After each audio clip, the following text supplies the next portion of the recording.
स्वरूपी आहे. माणूस कोण आहे हा महत्वाचा नाही, त्या त्या काळात जे जे सांभाळतील ते सांभाळतील. तर हे खरं म्हणजे हे सर्व करत असताना अनेक मित्रांची मंत्रालयात सुद्धा अनेक मित्रांची साथ लाभली. परवानगी असेल, भाईजी मी काय सांगू, तो NP सिंग बिहारी माणूस इथं होता माझ्या फिजिकल कॉलेजमध्ये. मी सांगतो त्या यादीमध्ये एका कॉलेजला नाव NP सिंग मेमोरियल आहे. त्यांचं नाव त्या कॉलेजला दिलं. ह्या सगळ्या जमिनी घेताना त्यावेळेस इथं आगाशी आहे. साक्षगंधाच्या दिवशी त्या फार्मसी कॉलेजच्या पोरचा पाया खोदत होते. हे खोदून मग जातो मग बाकीचेही होते. इथं शर्मा सारखे अनेक जण, ह्या सगळ्यांनी हा परिसर मोठा केला. ह्या सगळ्यांच्या साथीमुळे खरं म्हणजे 4 महिने 4 दिवसात 50,000 स्क्वेअर फीट बांधकाम करून इंजिनिअरिंग कॉलेजला परवानगी मिळाली, इन्स्पेक्शन. ते सगळे माझ्या सहकार्यांमुळे. इथलं 100 जण रेतीवर झोपत बाहेर राहत काही करत होते असं नाही, पण गरज पडली तर तयार. आणि त्यांच्याशिवाय हे शक्यच नाही. त्याच्यामुळे हा जो सत्कार होत आहे हा माझ्या सहकार्यांचा आणि मित्रांचा सत्कार होत आहे असं मी समजतो.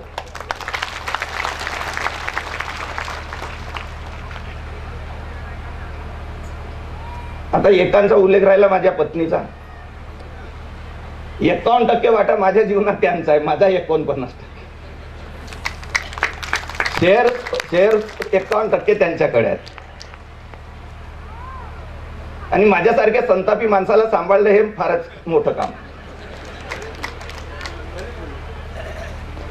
पण वयानुसार आता मी संतापी कमी आहे याची सुद्धा नोंद सर्वांनी घ्यावी.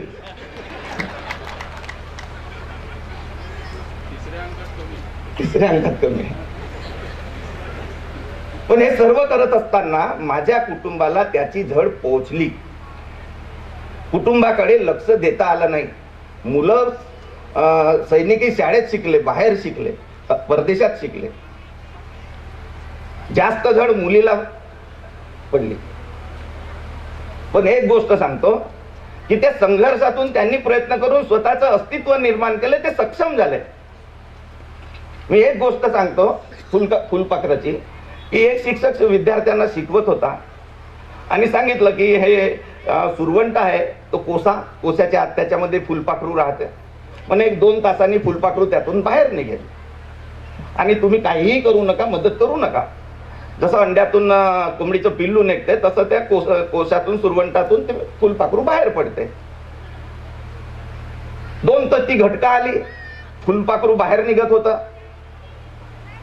त्या मुलांना बघवेना त्याची तडफड तडफड तडफड.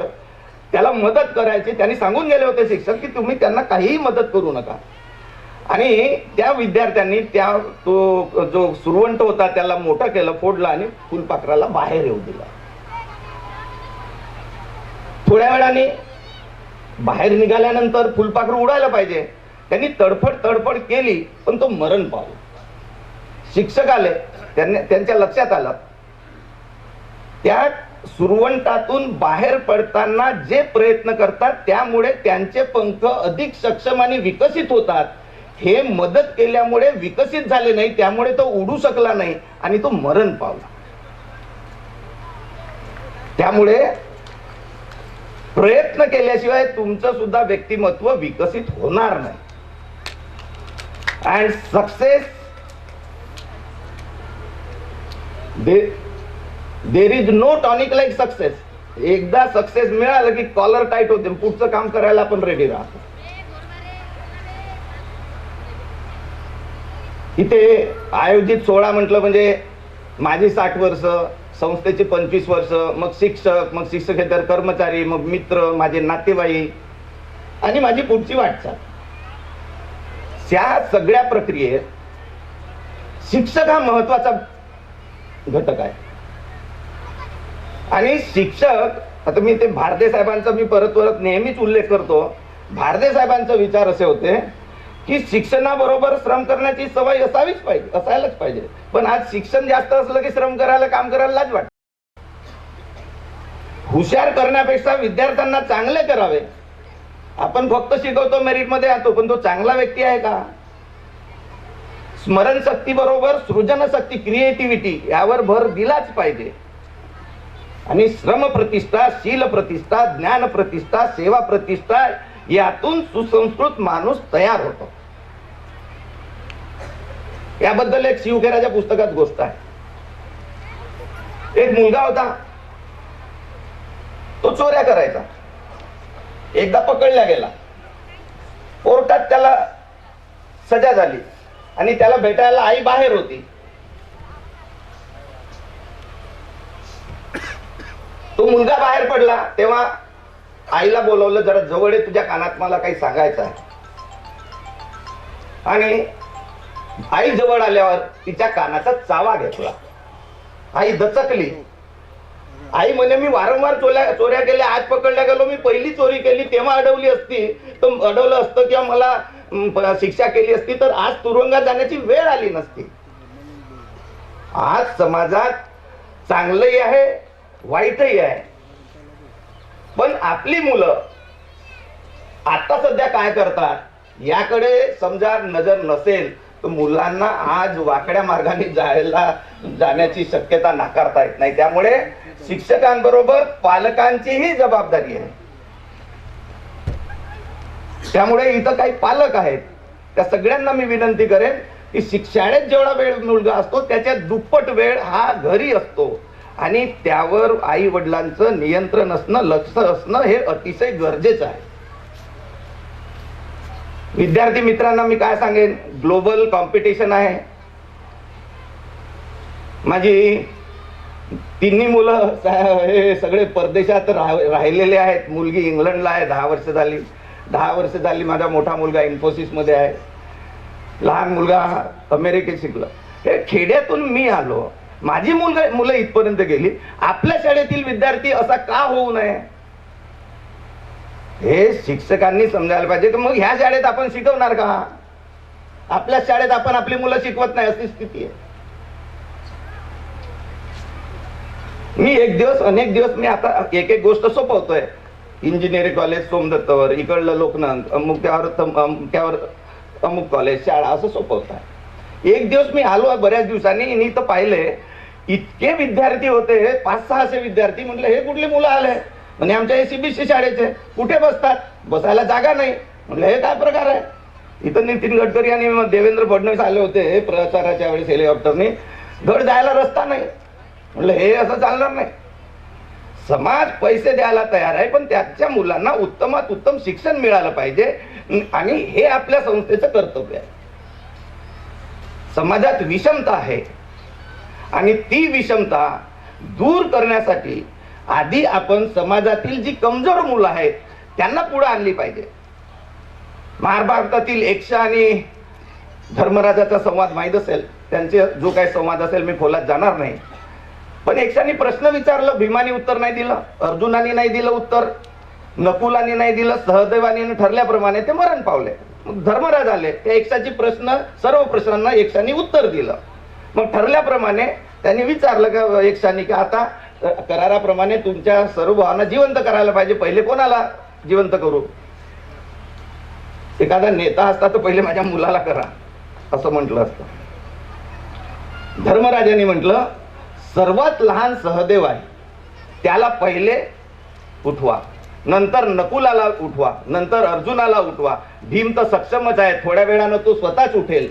त्याच्यामुळे समाजातील तो लहान घटक आहे, गरीब घटक आहे, त्यांची काळजी घेण्यासाठी आवश्यक त्या ठिकाणी सर्व आपल्या संस्थेच्या पदाधिकाऱ्यांनी, शिक्षकांनी, पालकांनी ह्या मुलांना उत्तमात उत्तम शिक्षण देऊन मोठं करावं, हीच माझी अपेक्षा आहे.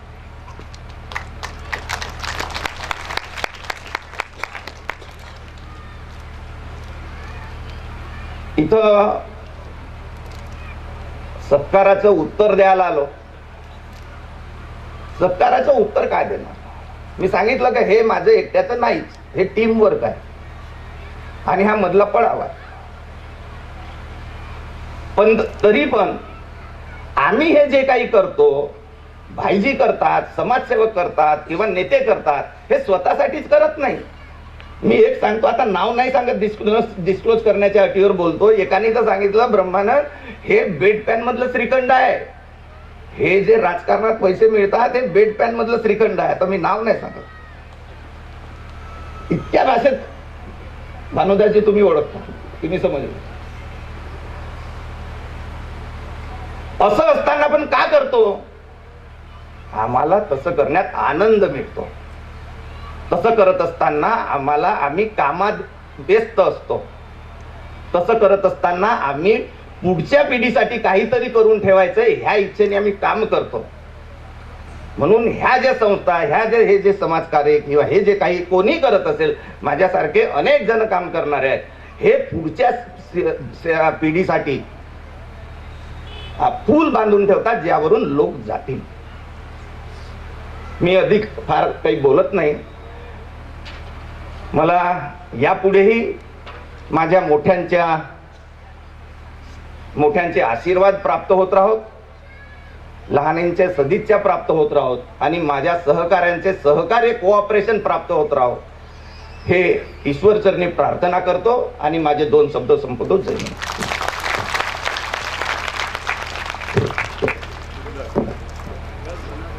धन्यवाद सर. माननीय ब्रह्मानंदजी करंजेकर सरांनी म्हटले, माझ्या आयुष्याची जडणघडण कशी होत गेली, त्यातून मला काय मिळवता आलं आणि काय बाकी राहिलं, याचा सगळा भावपूर्ण वृत्तांत सरांनी मांडला. धन्यवाद. जे फक्त वर्षाचा विचार करतात ते धान्य पेरतात, जे 10 वर्षाचा विचार करतात ते झाडं लावतात, जे दुसऱ्यांच्या भवितव्याचा विचार करतात ते मात्र माणसं जोडतात. असंच संपूर्ण आयुष्यात ज्यांनी दुसऱ्यांच्या आयुष्याचा विचार केला आणि असंख्य माणसाचा जिव्हाळा देश विदेशात जोडला आणि आपल्या संपूर्ण आयुष्यात लोकसेवेचे व्रत ज्यांनी बाळगले, असे आमच्या कार्यक्रमाचे सन्माननीय अध्यक्ष प्रफुल्लभाई पटेल यांना आमंत्रित करण्यापूर्वी, सर आपण या ठिकाणी आलात. आमच्या या वैनगंगा बौद्धिशीय विकास संस्थेच्या वतीनं आपलं स्वागत झालं. आपण एकदा नाही, 2दा नाही, 3दा, बऱ्याचदा आमच्या संस्थेशी स्नेह आपला जुळला. सर हा स्नेह असाच अबाधित राहावा अशी आमची मनोमन इच्छा आहे. सर चष्मे मैबार का नजराना उठा के दे दे, दे दे साकी पैमाना उठा के दे दे. चश्मे मैबार का नजराना उठा के दे दे, दे दे साकी पैमाना उठा के दे दे. 1-2 घूट से क्या होगा, देना ही है तो मैखाना उठा के दे दे. मैं आमंत्रित करतो आदरणीय प्रफुल्लभाई पटेल यांनी.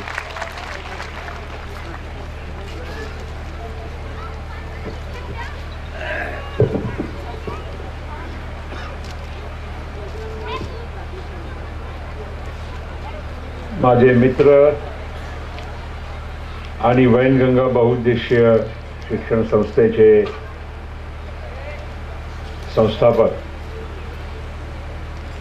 आपल्या जिल्ह्याचे शिक्षण महर्षी आणि समाजसेवामध्ये गुंतलेले डॉक्टर ब्रह्मानंदजी करंजेकर, सौ वृंदाताई, नागपूरवरून आलेले आमचे मित्र डॉक्टर कुलकर्णी, मधुकरजी कुकडे, धनंजयी मोहकर, रमेशजी राजकुमारजी दुबे, गिरीशजी लांजेवार, या संस्थेशी जुळलेले सर्व पदाधिकारी, कर्मचारी, शिक्षक, बाहेरून आलेले सर्व निमंत्रित पाहुणे मंडळी आणि उपस्थित सर्व माझे बंधू भगिनी, या संस्थेमध्ये शिकणारे सर्व स्टुडंट्स, पत्रकार मित्र,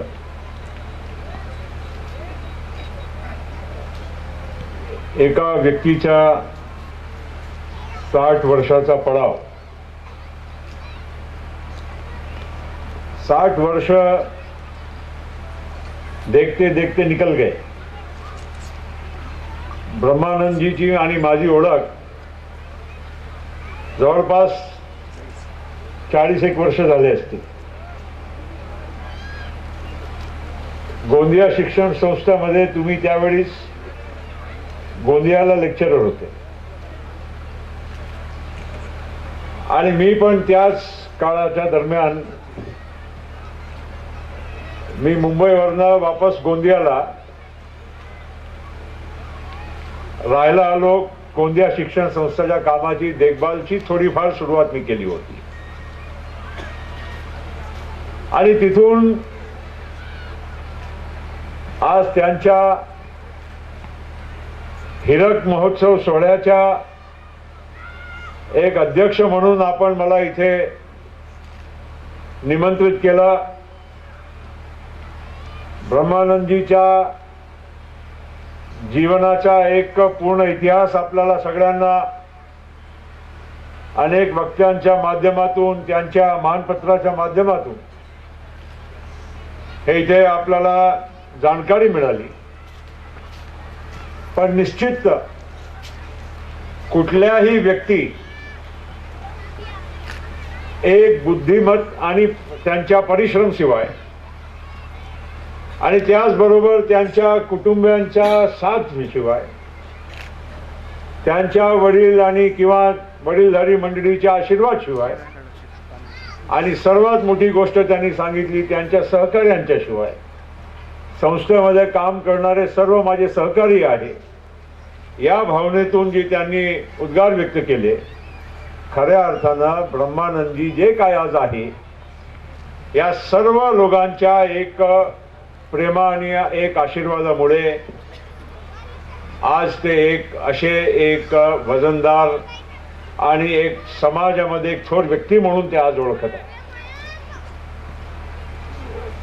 ब्रह्मानंदजी